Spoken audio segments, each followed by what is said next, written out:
गणेशाय नमः। नमस्कार बंधुगण, जय जगन्नाथ। आज हेउछि कामदा एकादशी। किछि समय हेउ पछे शुणिबाको निश्चय चेष्टा करिवे। युधिष्ठिर उवाच उछन्ति पंडु कुलमणि कहन्तु प्रभु चक्रपाणि चैत्रर शुक्ल एकादशी कि नाम होइब विशेषी। श्रीकृष्ण उवाच कहन्ति कृष्ण पंडुसुत शुण ए पुराण वृत्तान्त। दिलीप राजा पचारन्ते वसिष्ठ कहिण जेमन्ते। दिलीप उवाच दिलीप पचारन्ते मुने कहन्तु अनुग्रह मने। चैत्रर शुक्ल एकादशी कि विधि केउ नामे भासी। वसिष्ठ उवाच अछ जे उत्तम विचारी वसिष्ठ सुप्रशंसा करी। बोलन्ति तुम्भ आगे कही जाहार जेबा विधि होई। चैत्रर शुक्ल एकादशी नामर कामदा प्रकाशी। एकादशी पुण्य फल पाप काष्ठ को दाना नल। शुण राजन एहा प्रथा पापाग्नि पुण्यदायी कथा। पूर्वे हे रम्य नागपुरे हेब निर्मित हर्म्य बरे। थिले जे बसी पुंडरीक प्रमुख नाग कदम्बक। मते उत्कट जेउ माने चाहन्ति विकट बदने। से पुरे राज्य कला एक नाग नामरे पुंडरीक। गंधर्व किन्नर सेवित हेला से अप्सरा सहित। तहीं कहीं अपसरा नामेलती तारुक तोरा। एक गंधर्व तहीं स्थित ललिता नामरे कथित। ए दुहे परस्पर मिली रहिले जायापति भोली। धन रतन पूर्णपुरे रहिले दंपति सुखरे। ललिता हृदय ललित ललिता ललित हृदगत। ए रूपे दुहे परस्परे बंधा होइले प्रेम डोरे। एकई दिन पुंडरीक सभारे आतरे कौतुक। गंधर्व वृंद घेने संगे प्रवर्ते गांधार्वींक संगे। ललित ललिता कुसरी पद पड़िला बंध हुड़ी। स्खलित होइला रसन आरोही अवरोह भिन्न। ललिता विरहे तापित ललिता होइला नियुत। जेणु ए पदच्युत जानी कर्कट पुंडरीक भणी। पाई कर्कट वाक्य तप कलाक पुंडरीक कोप।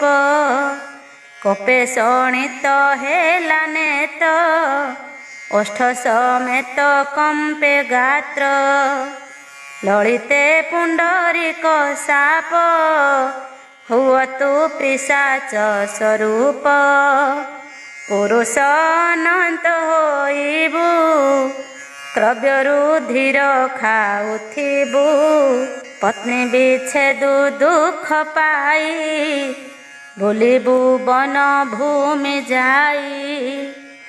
ଦେବାରୁ ନାଗରାଜା ସାପ ଲଳିତ ହେଲା ରୁକ୍ଷ ରୂପ ବିରୂପ ଆଖି ମୁଖ ଶିର ଯେ ଦୃଷ୍ଟି ମାତ୍ରେ ଭୟଙ୍କର ଯୋଜନାୟତ ଦୁଇ ବାହୁ ମୁଖ କନ୍ଦର ସମଜେହୁ ଚନ୍ଦ୍ର ସୂର୍ଯ୍ୟର ସମଦୃଶ୍ୟ ଗ୍ରୀବା ଯେ ପର୍ବତ ସଦୃଶ୍ୟ କୁପୁ ଅଧିକ ନାସାରନ୍ଧ୍ର ଅଧର ଜାଣି ଯୋଜନାର୍ଦ୍ଧ ହେଲା କୁତ୍ସିତ ତା ଶରୀର ପ୍ରମାଣ ଅଷ୍ଟ ଯୋଜନର ଇଦୃଶ ରାକ୍ଷସ ହୋଇଲା କର୍ମର ଫଳକୁ ଭୁଞ୍ଜିଲା ଦେଖି ପତିର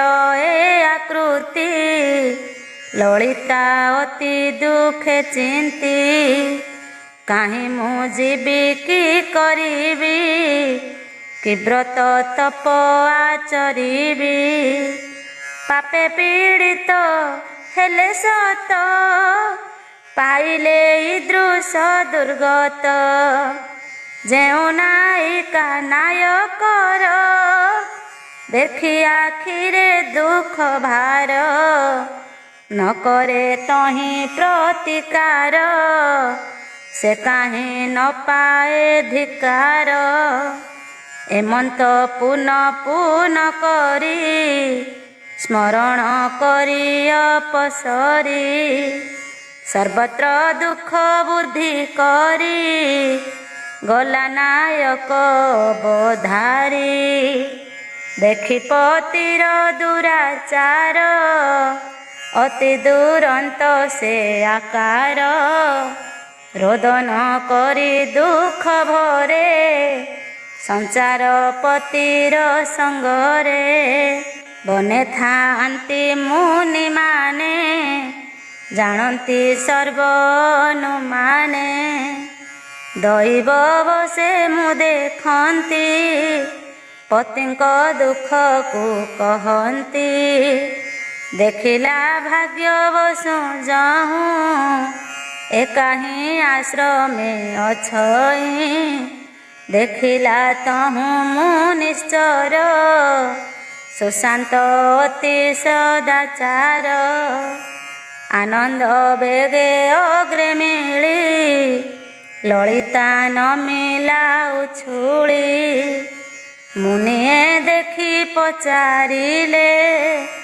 କେଣେ ତୁ ଅଇଲୁ ବୋଇଲେ କାହାର ପ୍ରିୟା କିସ କାମ କହ ତୁ ସତ୍ୟ କି ତୋ ନାମ ଲଳିତା ବାଚ ଗନ୍ଧର୍ବ ନିରଧ୍ୱଜା ନାମ ସେ ମୋର ଜନ୍ମ କଲା ଜାଣ ଲଳିତ ନାମ ଯେ ଗନ୍ଧର୍ବ ହେ ମୁନି ଜାଣ ସେ ମଧବ ନାମରେ ଲଳିତ ବିଦିତ ନୃତ୍ୟାର୍ଥ ଇହ ସମାଗତ ରାଜା ଗରେ ପୁନରିକ ତାଠାରେ ଦୋଷୀ ମୋ ନାୟକ ସେ ମୋ ପତି କି ସାପ ଦେଲେ ରାକ୍ଷସ ହୁଅ ତୁ ବୋଇଲେ ହେଲେ ସେ ରୌଦ୍ର ଦୁରାଚାର ତାଙ୍କୁ ଦେଖି ମୋ ସୁଖ ଦୂର ହେ ବିଜ୍ଞ ବର ଆଜ୍ଞା ଦେବ ଜଣେ ମୋ ଧନ ମୁକ୍ତ ହେବ ଋଷିର୍ବାଚ ଚୈତ୍ରର ଶୁକ୍ଳ ଏକାଦଶୀ କାମଦା ନାମରେ ବିକାଶୀ ସେ ବ୍ରତ ବିଧି ପୂର୍ବେ କରି କର କହୁଛି ବିମ୍ବାଧରି ଫଳ ସମର୍ପି ପତି ଠାରେ ମୁକ୍ତ ସେ ହେବ ପୁଣ୍ୟ ଭରେ ଶୁଣିଏ ବାକ୍ୟ ମୁନିଙ୍କର ଲଳିତା କଲା ତତପର ଜାଗଇ ଜପ ଉପବାସ ଯେ ଦାନ ଯେ ବିଧି ବିଶେଷ ଦ୍ୱାଦଶୀ ଦିନେ ସ୍ନାନ କରି ମୁନିଙ୍କ ପାଶେ ସେ ସୁନ୍ଦରୀ ବାସୁଦେବଙ୍କ ଅଗ୍ରେ ଯାଇ ଏମନ୍ତ ହାତ ଯୋଡ଼ି କହି ହେ ମୁନି ତୁମ୍ଭ ଆଜ୍ଞା ପାଇ କାମଦା ବ୍ରତ କଲି ତହିଁ ଏ ଫଳ ଦେଲି ମୋ ପତିଙ୍କି ପାଆନ୍ତୁ ସେ ଦିବ୍ୟ ଗତିକି ଯଥାବିଧିରେ ବ୍ରତ କରି ପତିଙ୍କୁ ଦିଅନ୍ତେ ସୁନ୍ଦରୀ ତକ୍ଷଣେ ସାପୁ ମୁକ୍ତ ହୋଇ ଲଳିତ ପୂର୍ବ ଦେହ ପାଇ ଲଳିତା ସଙ୍ଗରେ ଲଳିତ ରସିଲା ହୋଇ ଅଳଙ୍କୃତ ଦେଖି ବିମାନ ଉପସ୍ଥିତ ମୁନିଙ୍କି କରି ପ୍ରଣମିତ ବିମାନେ ଆରୋହି ସ୍ନେହେ ଗଲେ ସେ ଯାୟାପତି ଦୁହେଁ ଏମନ୍ତ ଜାଣ ନୃପ ଶ୍ରେଷ୍ଠ କର୍ତ୍ତବ୍ୟ ଏ ବ୍ରତ ଗରିଷ୍ଠ ଲୋକମାନଙ୍କ ହିତ ପାଇଁ ତୁମ୍ଭର ଆଗେ କହିଲଇଁ ବ୍ରହ୍ମହତ୍ୟାଦି ପାପମାନ ବିନାଶୀ ଦେବ ପୁଣ୍ୟମାନ ପିଶାଚ ମୋଚନକ ହୋଇ ତିନି ଲୋକରେ ବ୍ରତ ନାହିଁ ଏହାକୁ ପଢ଼ିଲେ ଶୁଣିଲେ ବାଜପେୟର ଫଳ ମିଳେ। ଇତି ଶ୍ରୀ ବରାହ ପୁରାଣେ ଚୈତ୍ର ଶୁକ୍ଳ ଏକାଦଶୀ କାମଦା ମହାତ୍ମ୍ୟେ ଦଶମ ଅଧ୍ୟାୟ। ଏବେ ଆସନ୍ତୁ ଏହି ପବିତ୍ର ଦିନରେ ତୁଳସୀ ଦେବୀ ମହାପୁରାଣ ଆରମ୍ଭ କରିବା। ପ୍ରଥମେ ତୁଳସୀଙ୍କ ଜଣାଣ କରିବା, ତାପରେ ତୁଳସୀ ଦେବୀ ମହାପୁରାଣ ଆରମ୍ଭ କରିବା। ନମୋ ମା ତୁଳସୀ ଦେବୀ କରୁଣା ସାଗରୀ ଶ୍ରୀ ବିଷ୍ଣୁଙ୍କର ତୁ ହେ ମା ଅଟୁ ମନହାରୀ ପରମ ବୈଷ୍ଣବୀ ମାତ ଜଗତ ରହିତେ ବିଜେ କଲୁ କଳି ଯୁগে ବୃକ୍ଷ ରୂପେ ମର୍ତ୍ତେ ମହାନିତ୍ୟ ଧାମର ତୁ ଅଟୁ ମା ପ୍ରହରୀ ବିନା ଦୋଷରେ ଆସିଲୁ ମର୍ତ୍ତେ ଅବତରୀ ସତ୍ୟ ଯୁଗେ ନାମ ଗୋଟି ତୋର ସତ୍ୟବତୀ ପରାଶର ଋଷିଙ୍କର ହୋଇଲୁ ମା ପତ୍ନୀ ତୋ ଗର୍ଭରୁ ବ୍ୟାସ ଦେବ ହୋଇଲେ ଜନମ ଜଗତରେ ଦ୍ୱିତୀୟ ବିଷ୍ଣୁ ରୂପେ ହେଲେ ଗଣ୍ୟ ତ୍ରେତା ଯୁଗରେ ମାଳତୀ ରୂପ ତୁ ହୋଇଲୁ ବୃକ୍ଷ ରୂପରେ ପ୍ରଭୁଙ୍କ ପୂଜାରେ ଲାଗିଲୁ ଦ୍ୱାପର ଯୁଗରେ ମାଗ ତ୍ରିପୁରା ତୋ ନାମ ମୟା ଦୈତ୍ୟ ପତ୍ନୀ ରୂପେ ଜାପିଲୁ ଜୀବନ କଳି ଯୁଗେ ବୃନ୍ଦାବତୀ ତୁ ହି ମା ତୁଳସୀ ଜଳନ୍ଧର ପତ୍ନୀ ହେଲୁ ମୋର ତୋରେ ଆସି ପ୍ରଭାତ ଉଠିତ ମୁଖ ଯେ করে ଦର୍ଶନ সকল পাতক তার ହୋଇ ଦହନ ସନ୍ଧ୍ୟା କାଳେ ଗୋମୟରେ ତୋ ସ୍ଥାନ ଲିପଇ ସନ୍ଧ୍ୟାବତୀ ଦେଇ ଯେ ହୋ ଓଳଗି ହୁଅଇ ହେଉ ନାରୀ କି ବାନର ଦୟାରେ ତୋହର ପୁତ୍ର ଦ୍ୱାରା ସୁତ ଚିତେ ଭରି ଯାଏ ଘର ମୂଳେ ଥାନ୍ତି ଗଙ୍ଗା ଡାଳେ ଥାନ୍ତି ଦାମୋଦର ଦେବତା ମାନେ ଥାନ୍ତି ପତ୍ରରେ ତୋହର ନମ ମା ତୁଳସୀ ଦେବୀ ବିଷ୍ଣୁଙ୍କ ଘରଣୀ ଶକ୍ତି ପ୍ରଦାୟିନୀ ମାତ ମଙ୍ଗଳକାରିଣୀ ସର୍ବଜନ ହିତକାରିଣୀ ମା ଗୋ ତୁଳସା ଦୀନ ବନ୍ଧି ମନ୍ତର ତୁ ସହାୟ ଭରସା। ତୁଳସୀ ବୃକ୍ଷେ ଜଳ ଦେବା ମନ୍ତ୍ର। ଜାନେ ଜାନେ ଚପା ପାଣି ବ୍ରହ୍ମ ହତ୍ୟାଦିକା ନିତ୍ୟ ତାନି ତାନି ପ୍ରଣଶନ୍ତି ପ୍ରଦକ୍ଷିଣଂ ପଦେ ପଦେ ଯତ୍ପାପ ଯୌବନ ବାଲ୍ୟେ କୌମାରେ ବାର୍ଦ୍ଧକ୍ये କୃତ୍ୟ ଯତ୍ପାପ ବିଲୟଂ ଜାତୁ ତୁଳସୀ ତତ୍ପ୍ରଦାକ୍ଷପାତ୍। ଗ୍ରନ୍ଥ ସୂଚନା। ଶୁଣ ବିଦୁଷ ମଣ୍ଡଳୀ ଦେଇ ମନ କର୍ଣ୍ଣ ପରମ ପବିତ୍ର ଗ୍ରନ୍ଥ ତୁଳସୀ ପୁରାଣ ସର୍ବଜନଙ୍କର ହିତେ କଲମ ଧରିଣ ତୁଳସୀ ମହିମା ଏଥେ କରିବି ବର୍ଣ୍ଣନ ମହିମାମୟୀ ଜନନୀ ଦେବୀ ଯେ ତୁଳସୀ କେଉଁ ପରିବି ଯେ କଲେ ମର୍ତ୍ୟ ଧାମେ ଆସି ଚାରି ଯୁଗେ ମୋର ତରେ ହେଲେ ଉତ୍ତପନ କେଉଁ ଯୁଗେ ତାହାଙ୍କର ହେଲା କେଉଁ ନାମ ବୁଝାଇଣ ସେହି କଥା ଲେଖୁଅଛି ମୁହିଁ ତୁଳସୀ ଅତି ପବିତ୍ର ବୃକ୍ଷ ଯେ ଅଟଇ ବିଷ୍ଣୁଙ୍କ ଶିରରେ ସେହି ଚଢ଼ନ୍ତି କିମ୍ ପାଇଁ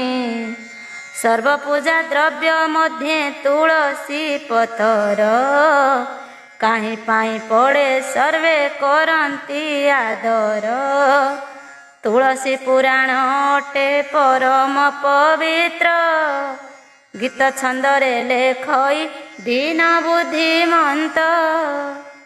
ତୁଳସୀ ମହିମା କଥନ।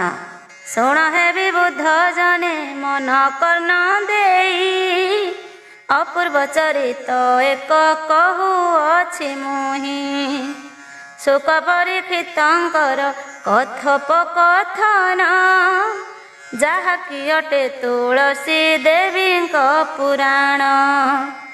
ଏକ ଦିନେ ପରୀକ୍ଷିତ ରାଜା ବସିଥିଲେ ପ୍ରଜାମାନଙ୍କର ହାନି ଲାଭ ବୁଝୁଥିଲେ ପ୍ରଜାମାନଙ୍କର ହାନି ଲାଭ ବିଚାର ଶେଷରେ ଶୁକ ମୁନି ପରବେଶ ହୋଇଲେ ସେଠାରେ ବୋଲନ୍ତି ହେ ମହାମୁନି ପାଦେ ପଡ଼ି ଶୋଇ ବଡ଼ ଭାଗ୍ୟ ଦର୍ଶନ ଦେଲ ଦୟା ବହି ଶ୍ରୀ ଶୁକ ଉବାଚ ପରୀକ୍ଷା ନୃପତିଙ୍କର ବଚନ ଶୁଣିଲେ ଶୁକଦେବ ଅତୀତ ସେ ବଚନ ଭାସିଲେ ଚତୁର୍ମାସ୍ୟ ତୁମ୍ଭପୁରେ ଜାପି ବିରାଜନ ସେ ନିମନ୍ତେ ତୁମ୍ଭପୁରେ କଲି ଆଗମନ ପାରିବୁ କି ମୋ ନିମିତ୍ତ ବାସ ଏକ ଦେଇ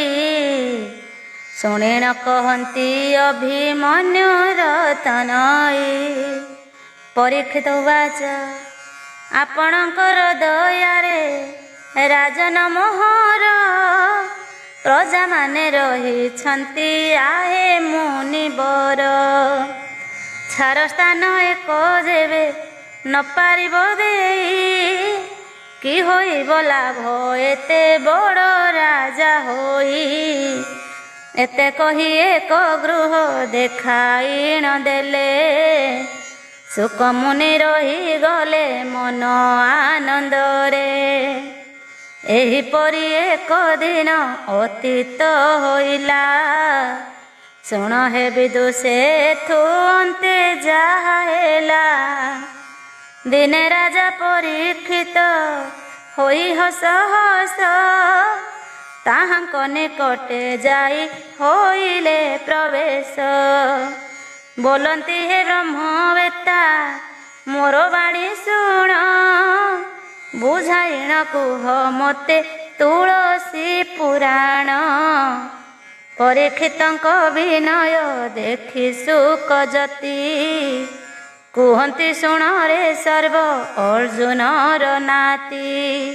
ଶ୍ରୀ ଶୁକବାଚ ମହିମାମୟୀ ତୁଳସୀ ଧାତ୍ରୀଙ୍କ ଉତ୍ତମା, ବୁଝାଇ କହୁଛି ଏବେ ତାଙ୍କର ମହିମା। ପରମ ପବିତ୍ର କଥା ଅଟେ ଆଖ୍ୟାନ, କହୁଅଛି ହେ ରାଜନ ମନ ଦେଇ ଶୁଣ। ପରମ ପଣ୍ଡିତ ତୁମ୍ଭେ ଅଟ ମହାଜ୍ଞାନୀ, ଗୁପ୍ତ ବିଷୟ ମୋତେ ପଚାରୁଛ ଜାଣି। ତୁମ୍ଭ ବିନେ ଆନ କେହୁ ହେଲେ ନର ନାହା, କଦାଚନ ବୁଝାଇନ ନ କହନ୍ତି ଏହା। ମନ ଦେଇ ଶୁଣ ଏବେ ତୁଳସୀଙ୍କ କଥା, ଶୁଣି ହୃଦରୁ ତବ ଯେ ତୁଟି ଯିବ ବ୍ୟଥା। ବିଧି ମତେ ଚଉରାକେ କରିଅଛି କାହିଁ, ତା ମଧ୍ୟେ ତୁଳସୀ ବୃକ୍ଷ ଯତନେ ଲଗାଇ। ଚତୁସମଲେ ପିଅଛି ଚଉରା ଉପରେ, ଶକତ ଖଞ୍ଜା ବର କେଉଁ ଚଉରାରେ। ସୁବର୍ଣ୍ଣ ପାତିଆ ଅବା ଲାଗିଅଛି କାହିଁ, ତା ମଧ୍ୟେ ବିଜୟ ମା ତୁଳସୀ ଦୟାମୟୀ। ପଦ୍ମ ଫୁଲ ପ୍ରାୟ ଦିଶେ କେବଳ ଚଉରା, ନାନା ଚିତ୍ର ବିଚିତ୍ରରେ କିଏ ଅବା ଭରା। ଅଷ୍ଟକୋଣ ଚଉରାକେ କରିଅଛି ଦ୍ୱାରେ, ତୁଳସୀଙ୍କୁ ଲଗାଇଛି ଉତ୍ତମ ପ୍ରକାରେ। 16 କୋଣ କାହିଁ 32 କୋଣ ଚଉରା, ବିଜେ କରିଛନ୍ତି ଦୁଃଖୀ ଜନ ମାତୃପୁରା। ପ୍ରସ୍ତର ପିଢ଼ କାହାର ଚାରି ପାରୁଷରେ, ପଦ୍ମରାଗ ଖଞ୍ଜା ହୋଇ ଜନ ମନୋହରେ। ବିବିଧ ଚଉରା ମାନ ହୋଇଛି ନିର୍ମାଣ, ବିବିଧ ବସ୍ତ୍ର ଯେ ଦିଆ ତହିଁ ଉପରାଣ। ସର୍ବାଗ୍ରେ ତୁଳସୀ ବୃକ୍ଷ ପାଉଅଛି ଶୋଭା, ତହିଁର ମହିମା ମୁହିଁ କି କହିବି ଅବା। ତୁଳସୀ ପତ୍ର ପୂର୍ବ ବାସ୍ନା ଯେ ହୁଅଇ, ଆଘ୍ରାଣ କରିଲେ ଥରେ ମନ ନିଏ ମୋହି। ଦ୍ୱାରକା ନବରେ ପୁରେ ପୁରେ ରହିଥାଇ, ପୂଜନ୍ତି ଦ୍ୱାରକାବାସୀ ଆନନ୍ଦିତ ହୋଇ। ଅପୂର୍ବ ମହିମା ଏହି ତୁଳସୀ ବୃକ୍ଷର, ମନ କର୍ଣ୍ଣ ଦେଇ ଶୁଣ ଆହେ ନରବର। ମୂଳେ ଗଙ୍ଗା ଦେବୀ ତାର ଥାନ୍ତି ଅନୁକ୍ଷଣ, ଡାଳେ ସ୍ୱୟଂ ବିଷ୍ଣୁଙ୍କର ନିଜ ବାସସ୍ଥାନ। ଇନ୍ଦ୍ର ଚନ୍ଦ୍ର ସୂର୍ଯ୍ୟ ଯମ ନଇରତ ଗଣ, ବିଦ୍ୟାଧର ଯକ୍ଷ ରକ୍ଷ ଗନ୍ଧର୍ବ ଚାରଣ। ସବୁଙ୍କର ବାସସ୍ଥାନ ତାପତ୍ର ମଧ୍ୟରେ, ପରମ ପବିତ୍ର ତେଣୁ ମୋର ସଂସାରରେ। ଯେଉଁ କଥା ପୁଛା କଲୁ ମନ ଦେଇ ଶୁଣ, ସମସ୍ତ ଶୁଭ କାର୍ଯ୍ୟ ପତ୍ର ଯେ ମାତାଙ୍କର। ଲୋଡ଼ା ହୁଏ ମନେ ରଖିଥାଅ ନରବର, ଦିନ ବୁଦ୍ଧିମନ୍ତ ସ୍ମରି ମାତାଙ୍କ ଚରଣ। ମହାନନ୍ଦେ ରଚଇ ଏ ମହାପୁରାଣ। ଗୋଲୋକ ବୈକୁଣ୍ଠ ରାସକ୍ରୀଡ଼ା। ପରୀକ୍ଷିତ ଉବାଚ ଏଥୁ ଅନ୍ତେ ପରୀକ୍ଷିତ ଯୋଡ଼ିବେନି ହସ୍ତ। ଶୁକମୁନିଙ୍କ ଚରଣେ କଲେ ପ୍ରଣିପାତ। ବୋଲନ୍ତି ହେ ବ୍ରହ୍ମଜ୍ଞାନୀ ଅନୁଗ୍ରହ କର। ପ୍ରଥମେ ତୁଳସୀଙ୍କର କାହିଁ ଥିଲା ଘର। ମର୍ତ୍ତ୍ୟପୁରେ କାହିଁ ପାଇଁ ହୋଇଲେ ଜନମ। ସକଳ ଚରିତ ମୋତେ କୁହ ନୃପରାଣ। ପରୀକ୍ଷିତଙ୍କ ବଚନ ଶୁଣି ଶୁକମୁନି ଯେଉଁ କଥା ପୁଛା କରୁ ଶୁଣ ନରମଣି। ଶ୍ରୀ ଶୁକ ଉବାଚ ରାଜନଙ୍କର ବଚନ କର୍ଣ୍ଣରେ ଶୁଣିଲେ। ଦରହସିଣ ତାହାଙ୍କୁ ବଚନ ବୋଇଲେ। ତୁଳସୀକେ କେଉଁ ସ୍ଥାନେ ନିବାସ ତାଙ୍କର। କିଏ ପିତା ମାତା ତାଙ୍କ ଶୁଣ ନୃପବର। ପରମାତ୍ମାଙ୍କର ପ୍ରିୟ ନନ୍ଦିନୀଟି ସେହି। ନିତ୍ୟସ୍ଥଳର ସଦ୍ୱାରା ପ୍ରହରା ଦିଅଇ। ପରମ ଶକତିମୟୀ ଅଟନ୍ତି ଏ ସତୀ। ରାଧାଙ୍କର ସହଚରୀ ମର୍ତ୍ତ୍ୟେ ଉତ୍ପତ୍ତି। ମହାନିତ୍ୟ ଗୋଲକରେ ରହିଥାନ୍ତି ସେହି। ଗୋମାତା ପାରୁ ସେ ସଦା ରହିଥାନ୍ତି ସେହି। ନାମ ତାହାଙ୍କ ତ୍ରିପୁରା ଶୁଣ ହେ ରାଜନ। ସାପ ବଳେ ମର୍ତ୍ତ୍ୟପୁରେ ହେଲେ ଅବତୀର୍ଣ୍ଣ। ପରୀକ୍ଷିତ ଉବାଚ ସାପ କଥା ଶୁଣି ପରୀକ୍ଷିତ ଯେ ଉବାଚ। ମନ୍ଦେ ହସିଣ କହନ୍ତି ମଧୁର ବଚନ। କିନିମନ୍ତେ ମହାନିତ୍ୟ ଗୋଲୋକପୁରରେ। ସାପ୍ୟ ଦେଲା କୁହ ସର୍ବ ମୋହର ଛାମୁରେ। ଆବର ଗୋଲୋକ ମହାନିତ୍ୟ ରାସ କଥା। କହ ମହାମୁନି ହୃଦୁହର ମୋର ବ୍ୟଥା। ଶ୍ରୀ ଶୁକ ଉବାଚ ଯେଉଁ କଥା ପୁଛା କଲ ଅର୍ଜୁନଙ୍କ ନାତି। ବୁଝାଇଣ ସେହି କଥା କହୁଛି ସମ୍ପ୍ରତି। ଷଡ଼ଚକ୍ର ପରେ ଅଛି ମହାନିତ୍ୟ ଧାମ। ବଡ଼ କଠୋର ଜୀବନେ ସେ ଧାମ ଦର୍ଶନ। ସହସ୍ର ପାଖୁଡ଼ା ବେଢ଼ା ସୁମନ ଫୁଟିଛି। ଗୋଲୋକ ମହାନିତ୍ୟର ସ୍ୱାଭାବିକ ଶୁଛି। ଦିବାନିଶି ନାହିଁ ନାହିଁ ଆଲୋକ ଅନ୍ଧାର। ନାହିଁ ଦୁଃଖ ଜରା ବ୍ୟାଧି ରୋଗ ଯେ ଆବର। ଅପୂର୍ବ କାନ୍ତି ଝଟକେ ସେ ପୁର ମହିମା। କି ବର୍ଣ୍ଣିବି ଯହିଁ ବ୍ରିଜେ ନିଜେ ପରମାତ୍ମା। ଅଷ୍ଟସଖୀ ନିତ୍ୟ ସ୍ଥଳେ ରହିଣ ଅଛନ୍ତି। ଇନ୍ଦୁ ଚିତ୍ର ଲେଖା ତୁଙ୍ଗ ସଙ୍ଗେ ମହାସତୀ। 16 ସହସ୍ର ଗୋପୀ ଅଛନ୍ତି ସେଠାରେ। ରାସକ୍ରୀଡ଼ା ଚାଲିଅଛି ସେ ମହାନିତ୍ୟରେ। ନିଜେ ପରମାତ୍ମା ସହସ୍ର ଦଳ ପାଖୁଡ଼ାରେ। ରାଧାଙ୍କୁ ନେଇ କ୍ରୀଡ଼ନ୍ତି ଆନନ୍ଦ ମନରେ। ନାହିଁ ଇନ୍ଦ୍ର ନାହିଁ ଚନ୍ଦ୍ର ବିହାର କରନ୍ତି। ଅଗମ୍ୟ ସ୍ଥାନରେ କେହି ଗମି ନ ପାରନ୍ତି। 16 ସହସ୍ର ଗୋପୀ ଅଷ୍ଟସଖୀ ସଙ୍ଗେ। ବିହାର କରୁଅଛନ୍ତି ନିତ୍ୟ ନାନା ରଙ୍ଗେ। ମହାନିତ୍ୟ ରାସ ଏକା ଯୋଗୀ ମୁନି ଋଷି। ଦର୍ଶନ କରନ୍ତି ଆନନ ପାରନ୍ତି ପଶି। ଷଡ଼ଚକ୍ର ଭେଦି ଯେହୁ କରିବ ଗମନ। ମହାନିତ୍ୟ ରାସ ସେହୁ କରିବ ଦର୍ଶନ। ଆଦ୍ୟ ଦ୍ୱାରେ ଗଣନାଥ ଅଛନ୍ତି ବସିଣ। ଇନ୍ଦୁର ବାହନ ତାଙ୍କ ଦିଶେ ଶୋଭାବନ। ଦ୍ୱିତୀୟ ଲିଙ୍ଗ ଚକ୍ରରେ କାମ ଦେବରତି।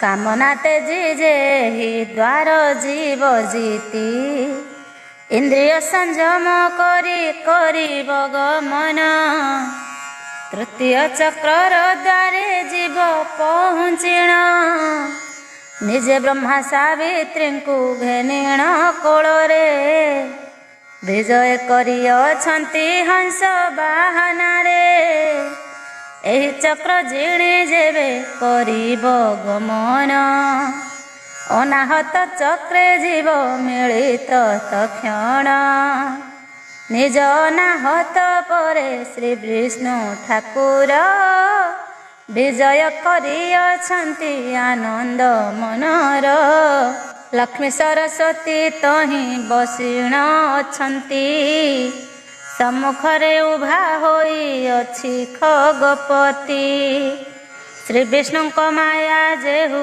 କରିବ ଛେଦନ ସେଠାରୁ କଣ୍ଠ ଚକ୍ରକୁ କରିବ ଗମନ ନିଜେ ଧୈର୍ଯ୍ୟଟି ଉମାଙ୍କୁ ଘେନି ସଙ୍ଗତରେ ଜଗି ରହିଣ ଅଛନ୍ତି ଆନନ୍ଦ ମନରେ ଏହାପରେ ଷଷ୍ଠ ଦ୍ୱାର ଗଲେ ତୁଲଙ୍ଗିଣ ପରମ ପୁରୁଷଙ୍କର ମହାନିତ୍ୟ ଧାମ ମହାନିତ୍ୟ ଧାମେ ନିଜେ ତ୍ରିପୁରା ସୁନ୍ଦରୀ ଜଗି ରହିଥାନ୍ତି ନିଜ ଠାଠିଣା ମାଡ଼ି 64 ଗୋପୀଙ୍କର ମଧ୍ୟରେ ସେ ସାର ଯୋଉ ରୂପେ ସେବା କରେ ସେଠି ପ୍ରଭୁଙ୍କର କେଉଁ କଥା ତ୍ରିପୁରାଙ୍କୁ ନଥାଏ ଅଜଣା ଡରନ୍ତି ଗୋପୀଏ ତାରେ ନ କହି ବଡ଼ିମା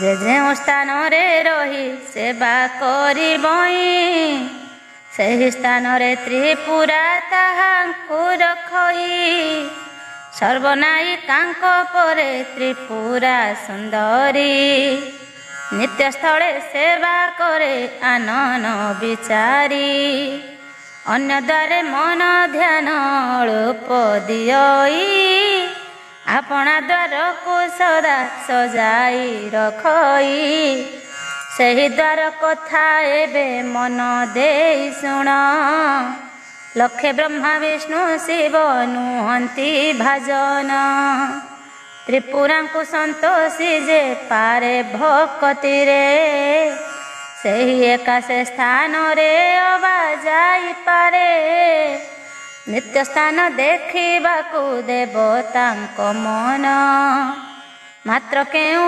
ଉପାୟରେ ପାନ୍ତିନି ଦର୍ଶନ ଏଣୁ ମୋରେ ଧାମେ ଜନ୍ମି ଲଭନ୍ତି ମରଣ ବ୍ରହ୍ମା ବିଷ୍ଣୁ ସଦା ଶିବ ତାଙ୍କରି ସମାନ ନିତ୍ୟସ୍ଥାନ ଅଧିକାରୀ ତ୍ରିପୁରା ସୁନ୍ଦରୀ ରାସସ୍ଥଳ ତେଜି ମତେ ରହିଲା ସେ ବାଳି ରାସସ୍ଥଳୀ ଜଗି ଥାଏ କରିଣ ଯତନ ତାକୁ ତ ଶିବାକୁ କେହି ନାହାନ୍ତି ଭାଜନ କେବଳ ଭକ୍ତିରେ ଯେବେ କରିବ ପୂଜନ ତରଳି ଯାଇପାରିବ ଯେବେ ତାଙ୍କ ମନ ସଙ୍ଗରେ ନେଇଣ ସେହି କରାନ୍ତି ଦର୍ଶନ ତାଙ୍କ ବିନେ କେ ହୋଇବ ଦର୍ଶନେ ଭାଜନ ଜୟ ଜୟ ପରମ ବ୍ରହ୍ମ ଜଗତ ଠାକୁର ଜୟ ଜୟ ପରମ ବ୍ରହ୍ମ ଗୋଲକ ଠାକୁର ଜୟ ଜୟ ପରମ ବ୍ରହ୍ମ ସଗୁଣ ନିର୍ଗୁଣ ଜୟ ଜୟ ପରମ ବ୍ରହ୍ମ ଆତ୍ମାର ପରମ ଜୟ ଜୟ ପରମ ବ୍ରହ୍ମ ରାଧା ଚିତ୍ତ ଚୋର ଜୟ ଜୟ ପରମ ବ୍ରହ୍ମ ଜଗତ ଠାକୁର ଦିନ ବୁଦ୍ଧିମନ୍ତ ସଦା ତୁମ୍ଭ ନାମ ଧ୍ୟାଇ ତୁଳସୀ ମହାପୁରାଣ ରଚନା କରଇ ମାନବ ବିଷ୍ଣୁଙ୍କର ଭୂଷଣ୍ଡ କାକ ସଙ୍ଗରେ ଭେଟ ଓ କଥୋପକଥନ ପରୀକ୍ଷିତ ଉବାଚ ପୁଛା କଲେ ପରୀକ୍ଷିତ ଯୋଡ଼ିବେନି କର ବୁଝାଇଣ କୁହ ମୋତେ ହେ ମୁନି ପ୍ରବର ମାନବ ବିଷ୍ଣୁ କିମ୍ପାଇଁ ଆଗ୍ରହୀ ହୋଇଣ ଗଲେ ମହାନିତ୍ୟ ଧାମ କରି ଦର୍ଶନ ତ୍ରିପୁରା ସୁନ୍ଦରୀ କିମ୍ପା ନେଲେ ସଙ୍ଗତରେ ସନ୍ଦେହ ଲାଗିଲା ଦେବ ମୋର ମନରେ ବୁଝାଇଣ ସେହି କଥା କହିବ ଗୋସାଇଁ ଶୁଣିବା ପାଇଁ ଶରଧା ମନେ ଅଛଇ ପରୀକ୍ଷିତଙ୍କ ବଚନେ ଆନନ୍ଦିତ ହୋଇ କହନ୍ତି ପୁଛିଲା ଯାହା ଶୁଣ ମନ ଦେଇ ଶ୍ରୀଶୁକ ଉବାଚ ମାନବ ବିଷ୍ଣୁଙ୍କ କଥା ଶୁଣ ଦେଇ ମନ ମୋର ମଣ୍ଡଳରେ ସଦା ହନ୍ତି ଅବତୀର୍ଣ୍ଣ ଲଭନ୍ତି ଜନି ଜନମ ମୋର ତ ମଣ୍ଡଳେ ନିଜେ ବଡ଼ ବୋଲି ଗର୍ବ କରନ୍ତି ଅନ୍ତରେ ଲକ୍ଷ୍ମୀ ଦେବୀ ଆମ୍ଭ ପତ୍ନୀ ଜଗତର ମାତା ପାଳନ କରତା ଆମ୍ଭେ ଜଗତର ପିତା ଆମ୍ଭ ବିନେ ଗତି ମୁକ୍ତି କେ ପାରିବ ଦେଇ ଆମ୍ଭଠାରୁ ଶ୍ରେଷ୍ଠ କେହି ବ୍ରହ୍ମାଣ୍ଡରେ ନାହିଁ ଆମ୍ଭେ ସର୍ବଜୀବଙ୍କର ଅଟୁ ପିତା ମାତା ସଚରାଚର ଜୀବର ଗତି ମୁକ୍ତିଦାତା ଏସନ ବିଚାରି ମନେ ଗୌରବ ବହନ୍ତି ନିଜର ବଡ଼ି ମାପଣ କେବେ ନ ଛାଡ଼ନ୍ତି ଏକଦିନ କର କଥା ଶୁଣ ହୋ ରାଜନ ଭ୍ରମିବା ପାଇଁ କି ନିଜେ ବଳାଇଣ ମନ ମାନବ ବିଷ୍ଣୁ ଚଳନ୍ତି ଆନନ୍ଦିତ ହୋଇ ପ୍ରକୃତି ରାଣୀ ସୌନ୍ଦର୍ଯ୍ୟ ମନ ନିଏ ମୋହି ଆପଣାର ମନ ମଧ୍ୟେ କରନ୍ତି ବିଚାର ଏ ରମ୍ୟ ରଚନା ସିନା ସକଳ ମୋହର ନାନା ଜୀବ ପକ୍ଷୀ କୀଟ ତରୁ ଆଉ ତୃଣ ହସୁଛନ୍ତି ମୋର ସ୍ନେହେ ହୋଇଣ ପାଳନ ସବୁରି ଘଟରେ ମୁହିଁ ବିଜେ କରିଅଛି ତରୁ ତୃଣ ସର୍ବସ୍ଥାନେ ପୁରୀ ରହିଅଛି ଏସନ ଆପଣା ମନେ କରିଣ ବିଚାର ଦେଖୁଛନ୍ତି ଶୋଭା ରାଶି ପ୍ରକୃତି ରାଣୀର ଏହିପରି ଦେଖି ଦେଖି କିଛି ଦୂର ଗଲେ ଅଦ୍ଭୁତ ପକ୍ଷୀ ଗୋଟିଏ ସେଠାରେ ଦେଖିଲେ ଯେଉଁଠାରେ ଦେଖିଲେ ସେ ନର ନାରାୟଣ ନୀଳଗିରି ଅଟଇ ସେ ପର୍ବତର ନାମ ଯହିଁ ପୂଜା ପାଉଥିଲେ ଦାରୁ ନାରାୟଣ ତାଙ୍କରି ନିକଟେ ଅଛି ସେ ପକ୍ଷୀଟି ଜାଣ ଭୂତ ଭବିଷ୍ୟତ ଜ୍ଞାତା ସେହିଟି ଅଟଇ ଚତୁର୍ଦଶ ଭୁବନର ବାରତା ଜାଣଇ ମହାଜ୍ଞାନୀ ଅଟଇ ସେ କାକ ଗୋଟି ଜାଣ ମାନବ ବିଷ୍ଣୁଙ୍କୁ ଜଣା ନଥାଏ ମାନ କାକର ନିକଟେ ଯାଇ ପରବେଶ ହେଲେ ଗରବ ବହି ତାହାଙ୍କୁ ଓଳଗି ନହିଲେ ଭୂଷଣ୍ଡ ବୋଲଇ ଏଡ଼େ ଅଜ୍ଞାନୀ ଯାଛାର ତିଳେ ମାତ୍ର ମୋତେ ନ କରିଲେ ତ ଖାତର କି ବିଷ୍ଣୁ ଦେଖାଇ ହୁଅ ମୋର ତ ଧାମରେ ଜନି ଜନ୍ମ ହେଉଅଛ ମୋର ସଂସାରରେ ତୁମ୍ଭ ପରି କେତେ ବିଷ୍ଣୁ ଲଭିଲେ ମରଣ କଳ୍ପ କଳ୍ପ ବିତି ଯାଏ ଅଛି ମୁଁ ଏ ସ୍ଥାନ ମାନବ ଦେହେଣ ବହିଣ ଏଡ଼ିକି ବଡ଼ାଇ କି ଗୌରବ ବହୁ ଅଛ ଜନେ ଜନ୍ମ ପାଇ ଭୂଷଣ୍ଡ କାକର କଥା ଶୁଣି ନାରାୟଣ ବୋଲନ୍ତି ହେ କାକ ମୋର ଅପରାଧ କ୍ଷମ ନ ଜାଣିଲା ପଣେ ଏବେ ଅରଜିଛି ଦୋଷ ଦୟାକରି କ୍ଷମା କର ଆହେ କାକ ଈଶ ଗର୍ଭବହୀଣ ତୁମ୍ଭଙ୍କୁ କଲିବେ ଖାତର। ଉପଯୁକ୍ତ ପ୍ରତିଫଳ ଲଭିଲେଣି ତାର। ଆଉ ଭର୍ସନା ଦିଅ ନା ମାନିଗଲା ମନ। ତୁମ୍ଭ ପାଦ ତଳେ ଏବେ ପଶୁଛି ଶରଣ। ଦୟାକରି କୁହ ମୋତେ ଜୀବ ମୁକ୍ତି ତନ୍ତ୍ର। ଜନେ ଜନମନ ହୋଇ ନ ଆସିବି ମର୍ତ୍ତ୍ୟ। ତହୁଁ ଭୂଷଣ୍ଡ ବୋଲନ୍ତି ସୁଦୟା କରିଣ। ହେ ମାନବ ବିଷ୍ଣୁ ଶୁଣ ମୋହର ବଚନ। ଗୋଲକ ମହାନିତ୍ୟର ପ୍ରଭୁ ପରମ ବ୍ରହ୍ମ। ନିତ୍ୟ ରାସ କରୁଛନ୍ତି ରାଧାକୁ ନେଇଣ। ପର ରଜସୀ ସବଦ ଅଷ୍ଟ ସଖୀ ସଙ୍ଗେ। 16 ସହସ୍ର ଗୋପୀ ରହିଛନ୍ତି ସଙ୍ଗେ। ଶ୍ରୀରାଧାଙ୍କ ସଙ୍ଗେ କରୁଛନ୍ତି କ୍ରୀଡ଼ାମାନ। ସେହି ରାସ କ୍ରୀଡ଼ା ଯେବେ କରିବ ଦର୍ଶନ। ଦୋଷ ଦୁର୍ବଳତା ତବ ହୋଇବ ଛେଦନ। କାଳେ କାଳେ ନ ପାଇବ ଆଉ ଜନି ଜନ୍ମ। ମାନବ ବିଷ୍ଣୁ କହନ୍ତି ତହିଁ ଯିବା ପାଇଁ। କେବଳ ପଥ ମୋତେ ଟି ଦିଅନ୍ତୁ ବତାଇ। ଭୂଷଣ୍ଡ କହନ୍ତି ବଡ଼ ଅଗମ୍ୟ ଏ ପଥ। ଆନ କେହି ଯିବା ପାଇଁ ନୁହନ୍ତି ସମର୍ଥ। ଛାଡ଼ି ଗୋଟି ଦ୍ୱାର ପରେ ମହାନିତ୍ୟ ଧାମ। ସେ ଦ୍ୱାରରେ ତ୍ରିପୁରାଙ୍କ ନିଜ ବାସସ୍ଥାନ। ଯେଡ଼େ ଗୁଣି ଜନ ବଳେ ନ ପାରିବ ଯାଇ। ଭକ୍ତିରେ ସନ୍ତୁଷ୍ଟ ଏକା ସେହି ମହାମାଇ। ଯେବେ ଭକ୍ତି ବଳେ ତାଙ୍କୁ ପାରିବୁ ମନାଇ। ଗୋଲକ ରାହାସ ତୋତେ ଦେବେ ସେ ଦେଖାଇ। ତୋହ ବଳେ ନ ପାରିବୁ ସେ ସ୍ଥାନକୁ ଯାଇ। ମାନବ ବିଷ୍ଣୁ ଶୁଣିଣ ଦୁଃଖିତ ଯେ ହୋଇ।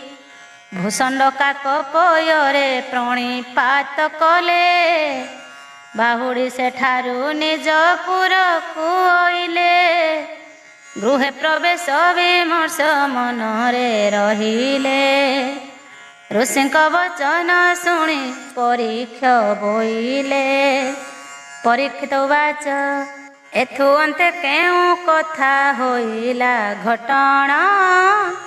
ଦୟାକରି ନ କହନ୍ତୁ ବଳି ଅଛି ମନ। ତବ ମୁଖ ଶୁଣିବାକୁ ତୁଳସୀ ମହିମା। ଦୟାକରି କୁହ ମୋତେ ଆହେ ମହାତ୍ମା। ପରୀକ୍ଷିତଙ୍କ ବିନୟ ଦେଖି ଋଷିବର। ଯେଉଁ କଥା ପୁଛା କଲ ଶୁଣ ନରବର।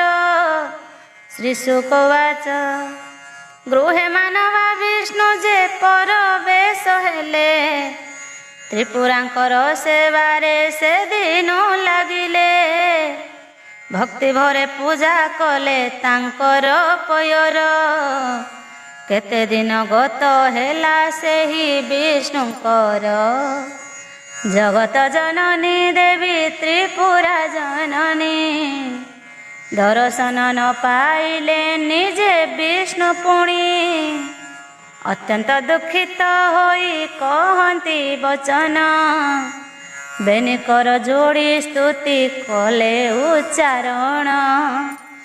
ନମ ମାତୃପୁରା ଦେବୀ ଜଗତ ଜନନୀ। ସୁର ନର ବନ୍ଦ୍ୟ ମାଗୋ ତ୍ରିପୁର ମୋହିନୀ। ନମ ମାତୃପୁରା ଦେବୀ ମହାନିତ୍ୟ ଧାମ। ସଦାକାଳେ ଜନନୀ ଗୋ ତୁମ୍ଭ ବାସସ୍ଥାନ। ମୁଁ ଅଧମ ସୁତ ପଡ଼ି ଅତ୍ୟନ୍ତ ଦୁଃଖରେ। ରକ୍ଷା କର ଜନନୀ ମୁଁ ଡାକୁଛି କାତରେ। ଏପରି ଅନେକ ଦୁଃଖ ଯହୁଁ ସ୍ତୁତି କଲେ।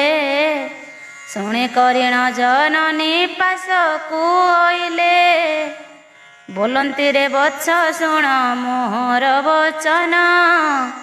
କିନି ମନ୍ତେ ଚିନ୍ତା କରୁ ମୋହର ଚରଣ।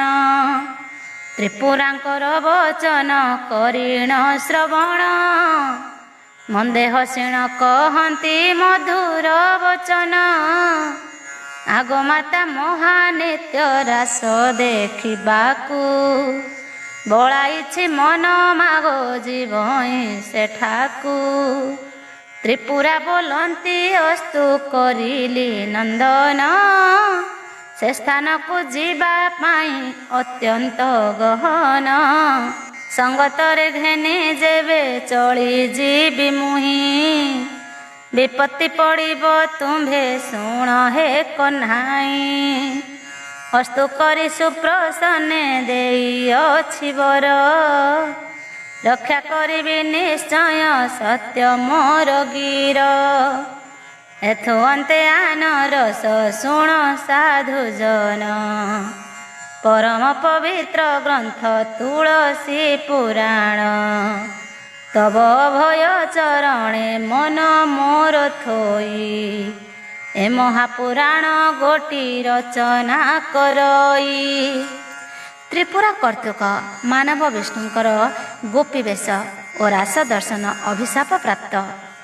ପରୀକ୍ଷିତ ବାଚ ପୁନରପି ପରୀକ୍ଷିତ ଯୋଡ଼ିବେନି କର। ଶ୍ରୀ ଶୁକ ମୁନି ପୟରେ କଲେ ନମସ୍କାର। ବୋଲନ୍ତି ହେ ମହାଭାଗ ଧନ୍ୟ ସେ ତ୍ରିପୁରା। ଦର୍ଶନ କରାଇ ଦେବ କଥା ଦେଲା ପରା।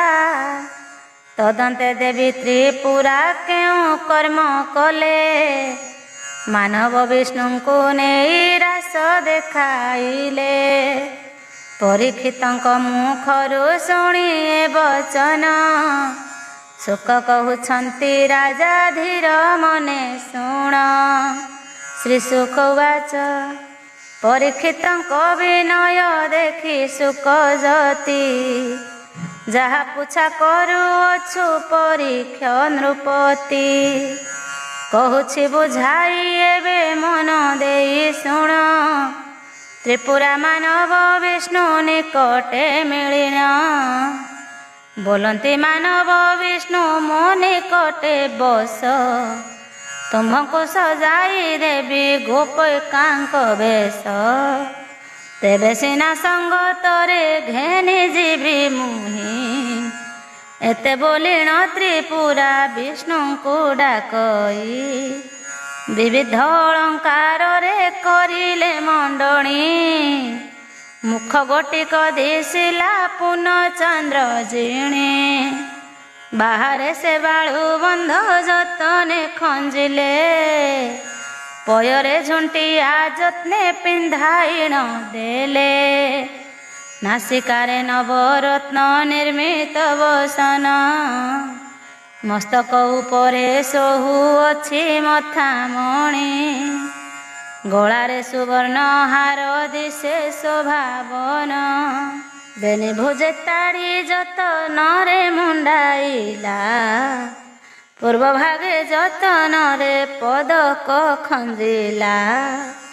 ମୁକୁତାର ଜାଲି ଗଭା ମଧ୍ୟ ମୁଣ୍ଡାଇଲା। ଦିବ୍ୟ ଫୁଲି ପାଟ ଉପରାଣ ମଣ୍ଡାଇଲା।